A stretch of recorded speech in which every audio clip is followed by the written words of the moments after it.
Hello student. इस video में हम लोग अमीबा में पोषण, उसके बाद मानव में पोषण से संबंधित जितने भी सब्जेक्टिव और ऑब्जेक्टिव क्वेश्चन बनेंगे उसका स्टडी करेंगे। इसके पिछले वीडियो में हम लोग पेड़ पौधों में जो पोषण होता है उसके बारे में और पोषण के विभिन्न प्रकार के बारे में हम लोग स्टडी कर चुके हैं। तो चलिए हम लोग मेन टॉपिक पर चलते हैं बिना टाइम को गंवाएं। देखिए यहाँ टॉपिक है अमीबा में पोषण, न्यूट्रिशन इन अमीबा। ठीक, अमीबा में जो पोषण होता है तो स्टूडेंट्स वो प्राणी संपोषण द्वारा भोजन करता है अमीबा। ठीक है ना, मृत जीवी परजीवी आप सुने ना, और प्राणी संपोषण, तो प्राणी संपोषण द्वारा अमीबा में पोषण होता है। अमीबा द्वारा भोजन करने की जो क्रिया है वो भक्षकाणु क्रिया कहलाती है। अमीबा जिस क्रिया से भोजन अपना करता है उस क्रिया को क्या कहते हैं हम लोग? भक्षकाणु क्रिया कहते हैं। ठीक है, इसको नोट कर लीजिएगा। अब देखिए अमीबा में भोजन करने की जो चरण है उसको एकदम सिलसिलवार से यानी क्रमानुसार मैंने यहाँ पर समझाया है बहुत इजी तरीका से। चलिए एक एक करके हम लोग देखते हैं अमीबा में किस तरह से भोजन होता है, एकदम बिल्कुल समझ में आ जाएगा। अमीबा में जितने पोषण की जितने भी चरण हैं, सबसे पहले अंतर्ग्रहण। देखिए अंतर्ग्रहण का मतलब होता है अंदर करना, यानी भोजन को अंदर करना। तो जब भोजन अमीबा के पास आता है तब अमीबा उसके चारों ओर कुटपाद नामक अंगुली नुमा प्रवर्ध बनाता है, यानी अंगुली के जैसा प्रवर्ध बनाता है, रचना बनाता है। जिस तरह से हम लोग अंगुलियां होती है उसी तरह से। और खाद्य रिक्तिका में भोजन का पाचन होता है और चारों तरफ से घेर घेर कर खाद्य रिक्तिका बना देता है, जिससे क्या होता है? भोजन का पाचन होता है उसमें। इसी खाद्य रिक्तिका को हम लोग अमीबा का टेम्पोररी स्टोमक यानी समझिए तो उसको कहते हैं हम लोग अस्थायी पेट। उसके बाद होता है पाचन। अंतर्ग्रहण के बाद क्या होता है? पाचन। तो एंजाइम की सहायता से अमीबा में खाद्य रिक्तिका में ही भोजन का पाचन होता है। किसके सहायता से? एंजाइम्स के सहायता से। खाद्य रिक्तिका को अमीबा के देखिए टेम्पोररी स्टोमक यानी अस्थायी आमाशय कहते हैं, जो पहले बताए हैं। उसके बाद है अवशोषण। जब पोषण हो जाता है उसके बाद पाचन हो जाता है, उसके बाद होता है अवशोषण। अवशोषण का मतलब होता है कि जो भी ऊर्जा प्राप्त होता है उसका मतलब अवशोषण किया जाए। तो जब अमीबा के खाद्य रिक्तिका में भोजन पच जाता है तब विसरण द्वारा उसके शरीर में अवशोषित हो जाता है। कौन? भोजन। ठीक है, और भोजन से ऊर्जा मिलता है वो उसमें अवशोषित हो जाता है पचने के बाद में। उसमें रुधिर तंत्र की आवश्यकता नहीं है, यानी जिस तरह से हम लोगों के शरीर में रुधिर द्वारा भोजन एक अंग से दूसरे, एक जगह से दूसरे जगह जाता है, ठीक है, पचा हुआ भोजन, उस तरह से अमीबा में किसी प्रकार का कोई सिस्टम नहीं है। उसके बाद खाद्य रिक्तिका समाप्त हो जाती है और जो खाद्य रिक्तिका बनाया हुआ रहता है अस्थायी पेट वो समाप्त हो जाता है। उसके बाद आता है स्वांगीकरण। स्वांगीकरण का मतलब हुआ कि जो भोजन पचने के बाद में जो ऊर्जा मिला है उसको अपने अंग के लिए उपयोग करना। ठीक, तो देखिए अमीबा में अवशोषित भोजन के एक भाग का उपयोग श्वसन द्वारा प्राप्त ऊर्जा प्राप्त करने में और शेष भाग का उपयोग शरीर की वृद्धि में होता है। यानी अमीबा जो भोजन करता है तो उससे जो ऊर्जा मिलता है उसका आधा भाग वो क्या करता है? श्वसन क्रिया द्वारा ऊर्जा प्राप्त करने में, और आधा भाग का उपयोग करता है अपने शरीर को बढ़ाने में। और बढ़ते बढ़ते जब उसका जो केंद्रक बढ़ जाता है तो अमीबा दो भाग में टूट जाता है और दो नए अलग अलग जीव बन जाते हैं। उसके बाद आता है बहिक्षेपण यानी बाहर निकालना, एग्जिट। तो एग्जिट में क्या होता है? जो भोजन पचा हुआ नहीं होता है यानी अपचित भोजन को की निकासी के लिए उसमें किसी प्रकार का मल द्वार तो नहीं होता है, बस क्या होता है जब जमा हो जाता है तो खाद जो इसमें जमा हुआ रहता है वो फट जाता है और उसके बाद उसका पाचन हो जाता है। वही दिया है देखिए, कोशिका झिल्ली के फटने से अपचित भोजन बाहर हो जाता है। यानी जिस तरह से मानव में या अन्य जानवरों में मल मूत्र करने की व्यवस्था के लिए विशेष अंग तंत्र होते हैं उसमें नहीं होता है। और उसके बाद है मानव पाचन तंत्र, जो बहुत ही महत्वपूर्ण टॉपिक है। इसी को हम लोग जा रहे हैं स्टडी करने, ह्यूमन डाइजेस्टिव सिस्टम यानी मानव पाचन तंत्र। तो सबसे पहले तो आपसे 2 नंबर में मानव पाचन तंत्र के बारे में पूछ सकता है। ठीक है, तो मानव पाचन तंत्र किसे कहते हैं? तो मानव में मुख गुहा यानी मुख, ग्रसिका यानी ग्रासनाल, आमाशय, छोटी आंत, बड़ी आंत तथा गुद्दा द्वार मिलकर भोजन के पाचन के लिए एक विशेष तंत्र का निर्माण करते हैं जिसे पाचन तंत्र कहते हैं। ठीक है ना। चलिए पाचन तंत्र का अगर आएगा डिफिनेशन तो सिर्फ यहाँ से यहाँ तक हम लोग को लिख देना है, हो गया। अब अगर कहे कि पाचन तंत्र को लिख कर व्याख्या करें, चाहे समझाएं या पाचन तंत्र का सचित्र वर्णन करें, ठीक है ना, तो देखिए यहाँ से पाचन तंत्र, फिर यहाँ डिफिनेशन लिख देंगे, उसके बाद इन सभी चीज़ों को लिख देंगे पाचन क्रिया में जो भी हम लोग समझे हुए। सबसे पहले सर्वप्रथम जब हम भोजन को मुंह में डालते हैं तब मुख गुहा में उपस्थित दांत भोजन को छोटे एवं महीन कणों में विभक्त कर देते हैं। जो दांत होते हैं यहाँ पे हम लोग मुख गुहा में, वो भोजन को क्या करते हैं, छोटे छोटे टुकड़ों में बांट देते हैं, महीन कर देते हैं। उसके बाद लाला ग्रंथि से निकलने वाला लार भोजन में मिलकर उसे मुलायम बना देता है। लाला ग्रंथि से क्या निकलता है, लार निकलता है। लाला ग्रंथि से निकलने वाला लार भोजन में मिलकर भोजन को क्या करता है, मुलायम बना देता है एवं भोजन के पाचन में मदद करता है। भोजन में के पाचन में कौन मदद करता है, लार। भोजन को निकलने का, उसके बाद जब हम लोग भोजन निकलते हैं, भोजन निकल जाता है, मुंह में गया, दांत काट दिया और उसके बाद लार मिलकर भोजन को घुलनशील बना दिया। उसके बाद हम लोग निगलते हैं तो ग्रसिका से होते हुए आमाशय में पहुंचता है भोजन। किससे होते हुए, ग्रसिका से होते हुए भोजन आमाशय में पहुंचता है, जहां भोजन में HCl, पेप्सिन तथा सलेस्मा, ये रस का स्राव होता है, मिल करके भोजन का आंशिक पाचन कर देते हैं। यानी इन तीनों के मिलने से भोजन का आंशिक पाचन कहाँ हो जाता है, आमाशय में। सवाल पूछा जाता है आमाशय में भोजन का क्या होता है, आंशिक पाचन होता है। उसके बाद देखिए आंशिक पाचन होता है अर्धपचा भोजन, यानी जो आधा पचा हुआ नहीं रहता, वो अर्धपचा भोजन छोटी आंत में प्रवेश करता है। छोटी आंत यानी क्षुद्रांत, जहां कार्बोहाइड्रेट, प्रोटीन तथा वसा का पूर्ण पाचन हो जाता है। यानी छोटी आंत में भोजन का संपूर्ण पाचन हो जाता है। सवाल पूछा जाएगा भोजन का संपूर्ण पाचन कहाँ होता है, तो छोटी आंत में। और भोजन का अर्ध पाचन कहाँ होता है, तो आमाशय में।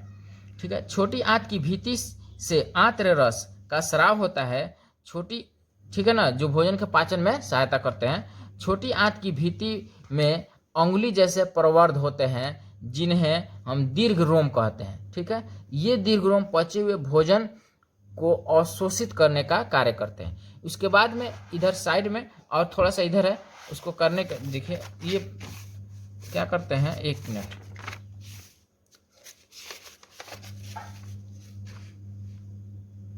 देखिए क्षुद्रांत क्या करते हैं, पचे हुए भोजन को अवशोषित कर लेते हैं, जिससे शरीर को ऊर्जा की प्राप्ति होती है। और ये अवशोषित करके भोजन जो ATP के रूप में संचित हो जाता है। बिना पचा भोजन जो है बड़ी आंत में पहुंचता है, जहां जल का अवशोषण होता है। उसके बाद अपचित भोजन, यानी उससे भी नहीं पचा हुआ रहता है, बेकार भोजन, मलाशय यानी रेक्टम में चला जाता है। रेक्टम यानी मलाशय में, जहां से समय के अनुसार गुद्दा द्वार से होकर शरीर से बाहर निकल आता है। ठीक है ना, यानी शौचालय में चला जाता है। अब देखिए इसको यहाँ से यहाँ, जैसे यहाँ है, यहाँ से लिखेंगे पाचन तंत्र, उसके बाद ये टोटल लिखेंगे यहाँ तक दीर्घ रोम, उसके बाद में इसको लिखेंगे यहाँ तक, बाहर निकल जाता है, तो पाचन क्रिया हम लोग का क्या हो गया, समाप्त हो गया। ठीक है ना। उसके बाद में हम लोग क्या करना है, इस फिगर को बना देना है इधर साइड में, तो 5 नंबर मिल जाएंगे। इस क्वेश्चन को लिखने के बाद में इधर साइड में पाचन तंत्र का यहाँ पर फिगर दिया गया है, आप उसको बना दीजिएगा। 5 नंबर आधा इससे मिलेगा और आधा लिखने से मिलेगा। फिगर बनाना काफ़ी इम्पोर्टेंट है, ठीक है ना। ये फिगर बनाना देखिए बहुत इजी है, मैं आपको बनाकर समझा देता हूँ। ठीक है, देखिए कैसे बनाना है। सबसे पहले क्या कीजिएगा, आप ऐसे खींच दीजिए इस तरह का, बहुत सिंपल वे में मैं समझा रहा हूँ। ठीक है ना, इस तरह से सब कुछ खींचना आ जाएगा। ठीक है, उसके बाद क्या करना है, देखिए स्टूडेंट, उसके बाद यहाँ इस तरह से आमाशय बनाना है। आम आप बनाते हैं उस तरह से बना दीजिएगा, इस तरह से करके। ठीक है, आमाशय हो गया। अब क्या कीजिए, यहाँ से इस तरह से रचना कर दीजिए, इस तरह से खींचिए। आयताकार बनाना है। कैसे बनाना है, आयताकार बनाना है, और इसे कर दीजिए, बहुत सिंपल है। उसके बाद में फिर इधर से भी, इधर से ज़्यादा दूर नहीं जाना है, बस यहीं से आ जाना है यहाँ तक, और इस तरह से फिर अब इसके जो इस तरह से चारों ओर फिर इधर ऐसे कर देना है। ये हम लोग जो बना रहे हैं स्टूडेंट, ये है बड़ी आंत, ऐसे कर दीजिए ऐसे, और यहाँ इस तरह से कर देना है मल द्वार के लिए। ठीक है, बहुत सिंपल है। उसके बाद में हम लोग क्या करना है, ऐसे यहाँ पर थोड़ा सा इसे, ये इसी का भाग होता है, थोड़ा सा झुका देना है। उसके बाद यहाँ से थोड़ा सा इसको सटाइएगा मत, ऐसे मैं बनाने के लिए आपको समझा रहा हूँ। उसके बाद में इस तरह से आपको बनाना है, और छोटी आंत आपको किसी तरह से इधर बना देना इस तरह से।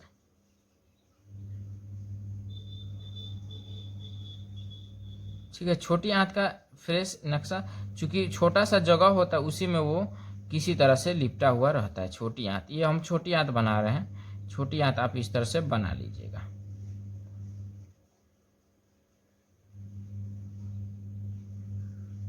मैंने छोटी आंत इस तरह से बना दिया।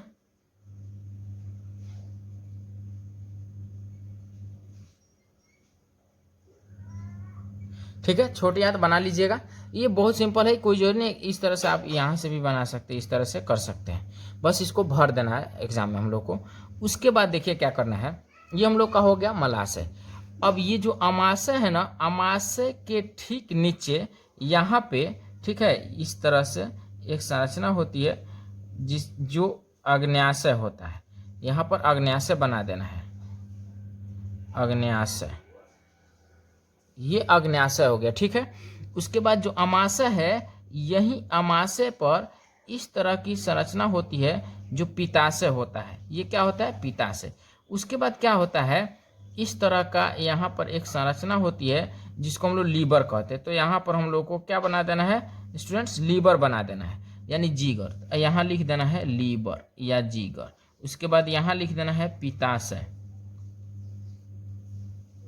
ठीक है, उसके बाद में यहाँ अमाशय, इसका नामकरण कर देते हैं, अमाशय हो गया। फिगर तो एकदम हो गया क्लियर आपका फिगर। देखिए अमाशय हो गया, ये हो गया सब। उसके बाद में यहाँ पर लिख देते हैं ग्रसिका या ग्रासना, ग्रसिका ये हो गया। ठीक है, और यहाँ पर जो होता है मुंह होता है। ठीक है, इस तरह से यहाँ पर मुख लिख देना है, मुख हुआ। उसके बाद यहाँ आ जाइए, इसको लिख देना है बड़ी आंत, ये हो गया छोटी आंत, ये हो गया हम लोग का गुद्दा द्वार, जहां से मल बाहर आता है। ठीक है ना, छोटी आंत हो ही गया, बस हो गया हम लोग का पाचन।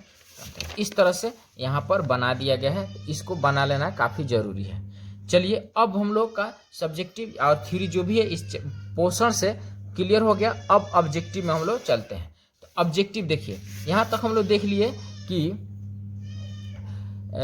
भोजन बाहर निकल जाता है। ठीक है ना, गुदा द्वार से भोजन बाहर। अब हम लोग का ऑब्जेक्टिव सवाल है, देखिए ऑब्जेक्टिव में है किस रंग के पत्ती वाले पौधों में, तो सबसे पहला ऑब्जेक्टिव है किस रंग के पत्ती वाले पौधों में प्रकाश संश्लेषण की क्रिया होती है। ठीक है, देखिए हरा रंग या लाल रंग वाले या भूरा या सभी। तो मैं आपको बता दूं कि हरा रंग हो या लाल रंग हो या भूरा रंग हो पौधे के पत्ती का, सभी में प्रकाश संश्लेषण की क्रिया होती है, यानी इसका ये वाला ऑप्शन डी सही हो जाएगा। ठीक है, उसके बाद है विषाणु क्या है। ठीक, तो विषाणु जो है यहाँ ऑप्शन देखिए, सजीव है कि निर्जीव है कि दोनों है कि कोई नहीं। तो विषाणु सजीव और निर्जीव दोनों है। जब किसी सजीव में प्रवेश कर जाता है और उसको संक्रमित कर देता है तो सजीव बन जाता है, अन्यथा ये निर्जीव रहता है। इस तरह से इसमें मतभेद है, सजीव निर्जीव में, यानी दोनों माना जाता है। उसके बाद यार इसका आंसर हो जाएगा ये। नेक्स्ट है जीवन कैसे अणुओं पर निर्भर है। तो हम लोग जीवन जो यहाँ कार्बनिक है और अकार्बनिक है दोनों, तो कार्बनिक पर जीवन जो है कैसे अणुओं पर निर्भर है, तो कार्बनिक पर, यानी ऑप्शन ए सही है। उसके बाद है शरीर से अपशिष्ट पदार्थों का बाहर निकालना क्या कहलाता है, तो ये उत्सर्जन कहलाता है। ठीक है, अगला क्वेश्चन है प्रकाश संश्लेषण के लिए क्या आवश्यक है। ऑप्शन देखिए CO2 यानी carbon dioxide, chlorophyll, Surya Prakash और सभी। तो इन सभी की जरूरत पड़ती है, इसके साथ साथ जल की भी जरूरत पड़ती है स्टूडेंट, याद रखिएगा। उसके बाद जो जीव अपना भोजन स्वयं बनाते हैं उन्हें क्या कहते हैं, तो उन्हें स्वपोषी कहते हैं, ठीक है ना। और परजीवी किसको कहते हैं, जो दूसरे के शरीर से बिना उसको मारे भोजन लेते हैं। निर्जीवी मरे हुए चीजों से भोजन प्राप्त करते हैं। और परपोषी जो होता है दूसरे पर निर्भर रहते हैं। चलिए उसके बाद नेक्स्ट क्वेश्चन है, पत्तियों के हरे कोशिकांग को क्या कहते हैं। तो पत्तियों के जो हरे कोशिकांग होता है उसको हम लोग क्लोरोप्लास्ट या हरित लवक कहते हैं। नेक्स्ट क्वेश्चन, क्लोरोफिल कहाँ पाया जाता है या कहाँ होता है, तो इसी क्लोरोप्लास्ट में होता है। क्लोरोफिल क्लोरोप्लास्ट में होता है।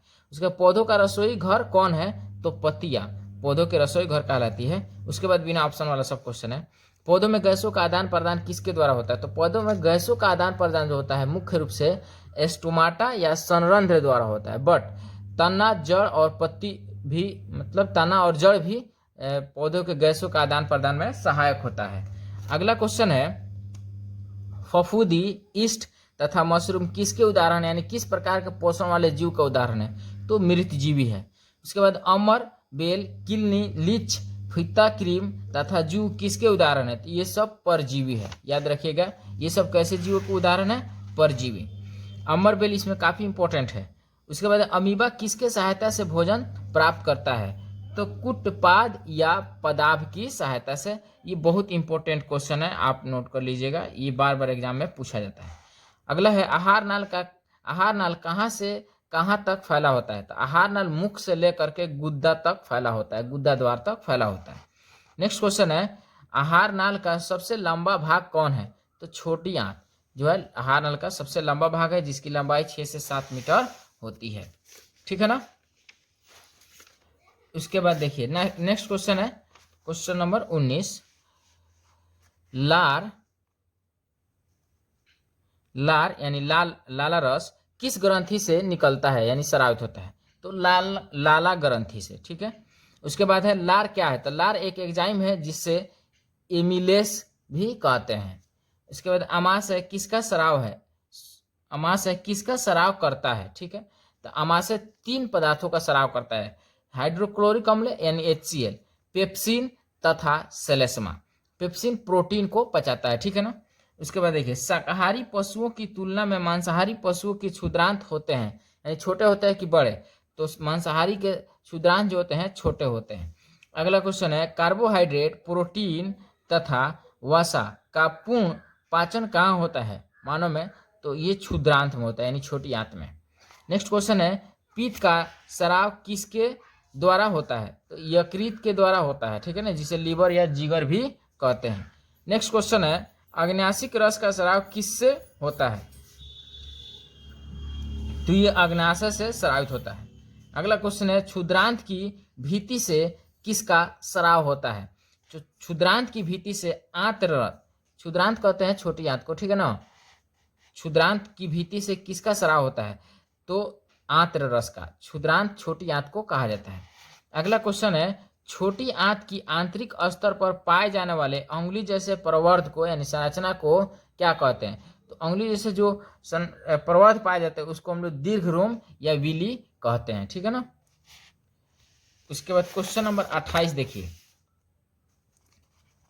क्वेश्चन नंबर 28 में कहा जा रहा है कि बिना पचा भोजन कहाँ एकत्रित होता है, यानी मनुष्य में बिना जो भोजन नहीं पचता है बड़ी आंत के बाद कहाँ जाकर इकट्ठा रहता है, तो रेक्टम में यानी मलाशय में। अगला क्वेश्चन है, अमीबा में किस प्रकार का पोषण होता है, तो प्राणी संपोषण। जो मानव में पोषण होता है ना प्राणी संपोषण, वही अमीबा में भी होता है, ठीक। अगला क्वेश्चन, परजीवी जिन जीवों से भोजन प्राप्त करते हैं उन्हें क्या कहते हैं, तो उन्हें होस्ट कहते हैं या परपोषी कहते हैं। नेक्स्ट क्वेश्चन है, भालू, मैना, चींटी, कौवा आदि कैसे जीव है, तो ये सर्वहारी यानी सर्वभक्षी जीव है, सब कुछ खाने वाले हैं, शाकाहारी मांसाहारी दोनों है। अगला क्वेश्चन है, प्रकाश संश्लेषण अंग किसे कहते हैं, तो पत्तियों को प्रकाश संश्लेषण अंग कहा जाता है। अगला क्वेश्चन है, प्रकाश संश्लेषी अंगक किसे कहते हैं, तो हरित लौक या क्लोरोप्लास्ट को। नेक्स्ट क्वेश्चन है, रंध्र या स्टोमाटा कहाँ मौजूद होता है, तो ये पत्तियों के एपिडर्मिस में मौजूद होता है। अगला क्वेश्चन है, प्रकाश संश्लेषण के लिए कितने पदार्थों की आवश्यकता होती है, किसके लिए, प्रकाश संश्लेषण के लिए कितने पदार्थों की आवश्यकता होती है, तो 4 पदार्थ की आवश्यकता होती है, ठीक है। जो हम लोग सब्जेक्टिव में पढ़ चुके हैं, जिसमें क्लोरोफिल है, सूर्य प्रकाश है, जल है और कार्बन डाइऑक्साइड है। उसके बाद है प्रकाश संश्लेषी इकाई किसे कहा जाता है? तो क्लोरोफिल अणुओं को प्रकाश संश्लेषी इकाई कहा जाता है। ये एग्जाम में बार बार पूछता है, काफी इंपॉर्टेंट क्वेश्चन है ये वाला। उसके बाद प्रकाश संश्लेषण के दौरान CO2 का अपचयन होकर क्या बनता है? तो अपचयन होने पर CO2 का जब अपचयन होता है तो कार्बोहाइड्रेट बनता है। ठीक, उसके बाद क्वेश्चन नंबर हम लोग 38 पे चलते हैं। तो देखिए क्वेश्चन नंबर 38 में कहा जा रहा है अमीबा में खाद्य रिक्तिका को क्या कहते हैं? अमीबा में जो खाद्य रिक्तिका बनता है उसको क्या कहते हैं? तो उसका स्पेशली नाम है अस्थायी पेट या टेम्पोररी स्टोमक। नेक्स्ट क्वेश्चन है छोटी आंत की लंबाई कितनी होती है? तो 6 से 7 मीटर। नेक्स्ट क्वेश्चन है संरचना के आधार पर कितने प्रकार के दांत होते हैं? यानी दांत कितने प्रकार के होते हैं? तो संरचना के आधार पर 2 प्रकार के होते हैं, दूध के दांत और अस्थायी दांत। दूध के दांत और अस्थायी दांत। दूध के दांत 20 होते हैं और अस्थायी दांतों की संख्या होती है 32। वही दिया है मनुष्य में कितने दांत होते हैं? तो 32।